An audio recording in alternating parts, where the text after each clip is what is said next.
Bueno, buenas noches. Nos encontramos acá en el lugar de habitación de nuestro compañero Juan Carlos Barajas. Acá nos reunimos para realizar la actividad de esta semana, la cual consta de hacer una entrevista a nuestros compañeros, en los cuales se van a enfatizar o enfocar en una guerra o en un acontecimiento del pasado, del cual ellos tengan más conocimiento, propiedad del tema. Y bueno, para esto entonces nos reunimos con el compañero Andrés Sierra, Lino Goyeneche y Juan Carlos Barajas. Entonces, bueno, compañero Lino, voy a empezar por usted, entonces, para que nos hable acerca de la Guerra de los Mil Días. Bueno, buenas noches, Jesús. Bueno, esta guerra fue una guerra civil colombiana que se disputó entre el 17 de octubre de 1899 y el 21 de noviembre de 1902. En un principio fue entre el Partido Liberal y el gobierno del Partido Nacional, que en ese momento estaba en cabeza del presidente Manuel Antonio San Clemente. Bueno, quien fue derrocado el 31 de julio de 1900 por José Manuel Marroquín Ricaute, que en ese tiempo era el representante del Partido Conservador.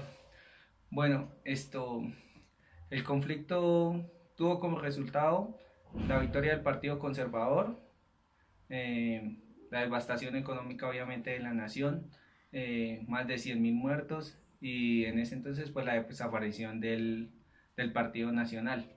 Y fue también como un inicio para que más adelante se diera la separación de Panamá, que en ese entonces era un departamento de Colombia.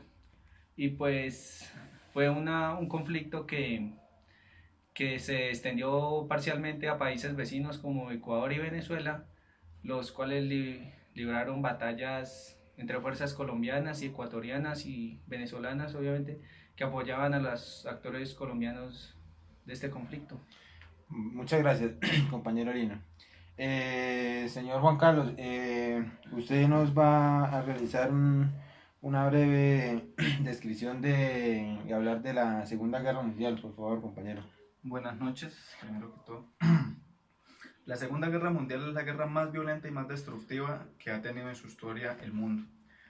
Comienza en 1945 con la invasión de Polonia por Alemania, una Alemania liderada por un Hitler que tuvo un avance indescriptible en su carrera militar y que con su ideología logró dominar a toda una nación.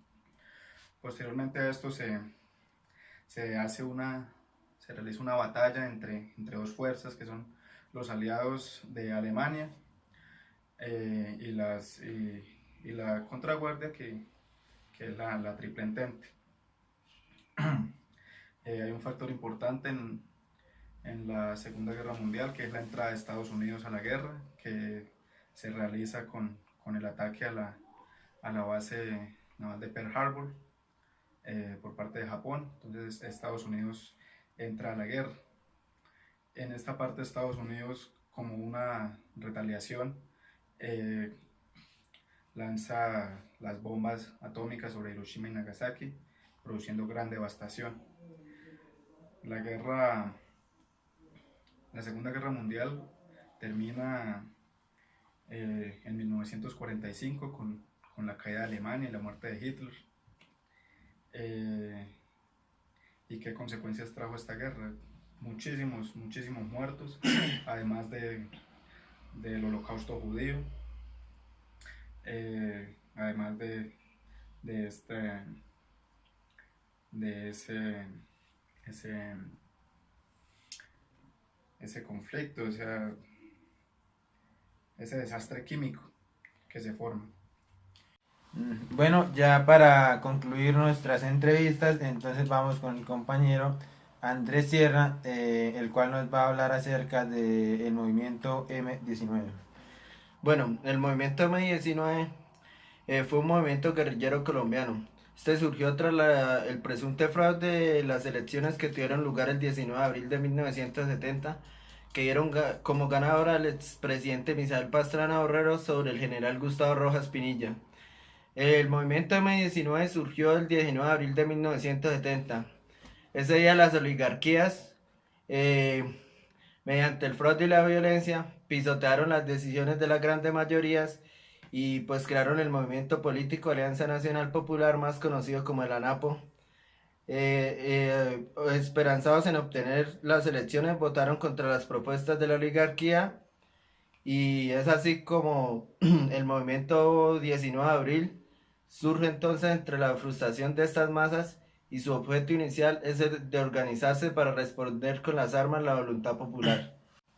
Bueno, muchas gracias entonces compañero Andrés Sierra. Ya entonces cerramos el ciclo de las entrevistas. Muchas gracias a nuestros tres compañeros por aceptar la invitación a colaborarme con la tarea para esta semana. Hasta luego. Hasta luego.